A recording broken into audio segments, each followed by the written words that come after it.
күн достар, менің каналыма қош келдіңіздер. Сіздермен бүгін үй жағдайында жасалатын, жұп-жұмсақ болып шығатын ватрушки жасайтын боламыз. Ең әуелі менің каналыма тіркелмесеңіздер тіркеліп, видеоны соңына дейін қарап, лайк басып, комментария жазуларыңызға болады. Ал енді ватрушкемізді жасауға кірісейік. Ең алдымен бізге жылы сүт керек болады. Жылы сүтімізді ыдысымызға құйып, оның үстіне тұзымызды салып, оның үстіне үй температурасындағы сары майымызды салып, оның үстіне жұмыртқамызды салып, майымыз ерігенше араластырамыз. Енді оның үстіне дрожжымызды салып, тағы да араластырамыз. Енді оның үстіне 2 қасық қантымызды қосып араластырамыз. Сіздер тәттірек болсын десеңіздер, қантты көптеу салсаңыздар болады.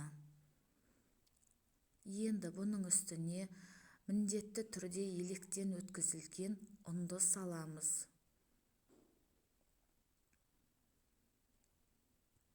Ұнды салып араластырып, енді қолымыздың көмегімізбен қамыр жасаймыз. Қамырымызға азғантай сұйық май қосып, әдемелеп илейміз. Енді қамырымызды бетін жауып, жылы жерге көтерілгенше қойып қоямыз. Енді екі ортада осының салмасын жасайтын боламыз. Салмасына творог, жұмыртқа, қантты араластырып, барлығын біркелкі етіп араластырып қойып қоямыз. Көтерілген қамырымызды қолымызға кішкентай сұйық май құйып, домалақтап, барлығын көз мөлшермен бірдей етіп домалақтап аламыз.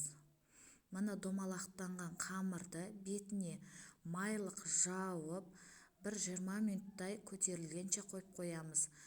Көтерілген қамырымызды стақанның көмегімен ортасын ашып аламыз да, ортасына салмасын саламыз. Енді оның бетіне жұмыртқаның сарысын жағамыз. Сонда біздің ватрушкеміз қып-қызыл әдемі болып піседі.